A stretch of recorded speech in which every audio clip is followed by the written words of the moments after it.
ಅನೇಕ ವಿಚಾರಗಳನ್ನ ಈಗಾಗಲೇ ನಮ್ಮ ಹೋರಾಟಗಾರರು ಕಳೆದ 4-6 ವರ್ಷಗಳಿಂದ ಮಾಡ್ತಾ ಬಂದಿದ್ದಾರೆ. ನಾವು ಕೂಡ ಅವರ ಹೋರಾಟವನ್ನ ಬಹಳಷ್ಟು ಸೂಕ್ಷ್ಮವಾಗಿ ಗಮನಿಸ್ತಾ ಇರ್ತೀವಿ.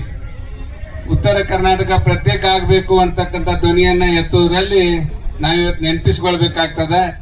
ಉಮೇಶ್ ಅಣ್ಣ ಕತ್ತಿ ಅವರು ನಮ್ಮ ಜೊತೆಗೆ ಇವತ್ತಿಲ್ಲ ಇಲ್ಲಿ, ಆದ್ರೆ ಅವರು ಅವತ್ತೇ ಧ್ವನಿ ಎತ್ತಿದ್ರು. ಉತ್ತರ ಕರ್ನಾಟಕಕ್ಕೆ ನೀವು ಬಹಳಷ್ಟು ಅನ್ಯಾಯವನ್ನು ಮಾಡ್ತಾ ಇದ್ದೀರಿ, ಅಭಿವೃದ್ಧಿ ದೃಷ್ಟಿಯಲ್ಲಿ ತಾರತಮ್ಯ ಆಗ್ತಾ ಇದೆ, ಮುಂದೆ ಇದು ಒಂದು ದಿವಸ ಪ್ರತ್ಯೇಕ ರಾಜ್ಯದ ಕೂಗನ್ನು ಎತ್ತಬೇಕಾಗ್ತದೆ ಅಂತಕ್ಕಂಥ ಧ್ವನಿಯನ್ನ ಈ 10 ವರ್ಷಗಳ ಹಿಂದೆ ಉಮೇಶ್ ಕತ್ತಿ ಅವರ ಮಾತನಾಡಿದ್ದನ್ನು ನಾವಿಲ್ಲಿ ತಮ್ಮ ಗಮನಕ್ಕೆ ತರಲಿಕ್ಕೆ ಬಯಸ್ತಾ ಇದ್ದೇನೆ.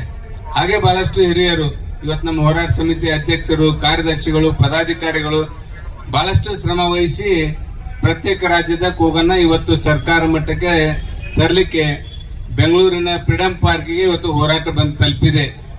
ಈ ಮುಂಚೆಯೂ ಕೂಡ ಬೆಳಗಾವದಲ್ಲಿ ಅಧಿವೇಶನ ನಡೀತಕ್ಕಂಥ ಸಂದರ್ಭದಲ್ಲಿ ಕಳೆದ ವರ್ಷ ಡಿಸೆಂಬರ್ದಲ್ಲಿ ಅಲ್ಲಿ ಕೂಡ ತಾವು ಹೋರಾಟವನ್ನು ಮಾಡಿ ಸರ್ಕಾರಕ್ಕೆ ಮನವಿಯನ್ನ ಅರ್ಪಿಸುವಂತ ಕೆಲಸವನ್ನು ತಾವು ಮಾಡಿದಿರಿ.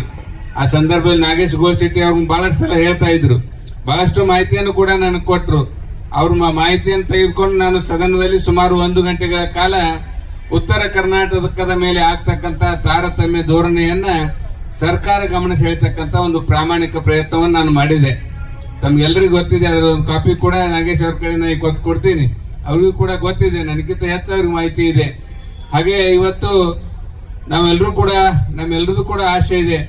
ಏನು 1956ರಲ್ಲಿ ನವೆಂಬರ್ 1ರಲ್ಲಿ ಕರ್ನಾಟಕ ರಾಜ್ಯದ ಧಾರವಾಡದಲ್ಲಿ ಲಿಂಗಾಯತ ವೀರಶೈವ ವಿದ್ಯಾವರ್ಧಕ ಸಂಘದಲ್ಲಿ ಎರಡೂ ರಾಜ್ಯದ, ಈ ಕಡೆ ಮೈಸೂರು ಭಾಗದವರು, ಆ ಕಡೆ ಉತ್ತರ ಕರ್ನಾಟಕ ಭಾಗದವರು ಎಲ್ಲರೂ ಕೂಡಿ ಒಂದಾಗಿ ಅಖಂಡ ಕರ್ನಾಟಕವನ್ನು ಕಟ್ಟಬೇಕು ಅಂತಕ್ಕಂಥ ಸಂಕಲ್ಪವನ್ನ ಮಾಡಿ ಅಖಂಡ ಕರ್ನಾಟಕದ ಘೋಷಣೆ ಆಯಿತು.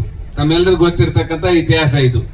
ಅದಾದ ಮೇಲೆ ಎರಡೂ ಭಾಗವನ್ನ ಸಮಾನಾಂತರ ದೃಷ್ಟಿಯಲ್ಲಿ ರಾಜ್ಯ ಸರ್ಕಾರಗಳನ್ನು ನೋಡಿಕೊಂಡು ಬರದೇ ಇರತಕ್ಕಂಥ ಕಾರಣದಲ್ಲಿ ಬಹಳಷ್ಟು ನೋವನ್ನ ಉತ್ತರ ಕರ್ನಾಟಕದವರು ಅನುಭವಿಸ್ತಕ್ಕಂಥ ಪ್ರಸಂಗ ಬಂತು.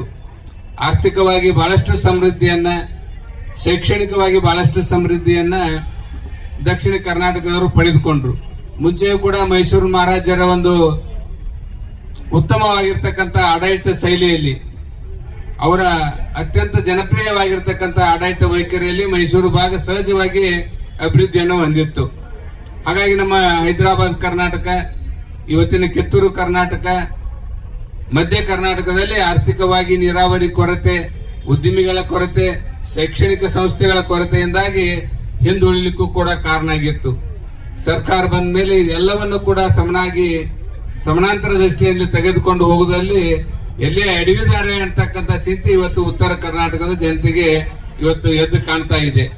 ಹಾಗಾಗಿ ಇವತ್ತು ನಾವೆಲ್ಲರೂ ಕೂಡ ಇದು ಹೋಗಬೇಕು ಅಂತಕ್ಕಂಥ ನಿಟ್ಟಿನಲ್ಲಿ SM ಕೃಷ್ಣ ಅವರು ಇರ್ತಕ್ಕಂಥ ಸಂದರ್ಭದಲ್ಲಿ 2004ರಲ್ಲಿ ಈಗಾಗಲೇ ಸರ್ ಹೇಳಿದ ಹಾಗೆ ನಂಜುಂಡಪ್ಪ ವರದಿಯನ್ನ ಸಿದ್ಧಪಡಿಸಬೇಕು, ರಾಜ್ಯದ ತುಂಬೆಲ್ಲ ಸರ್ವೆ ಮಾಡಿ ಯಾವ ತಾಲೂಕುಗಳ ಪರಿಸ್ಥಿತಿ ಹೇಗಿದೆ ಅಂತಕ್ಕಂಥದ್ದು ಕೊಡಬೇಕು ಅಂತ ಕೇಳಿದಾಗ ಅವರು ವರದಿಯನ್ನು ಕೂಡ ಕೊಟ್ಟರು.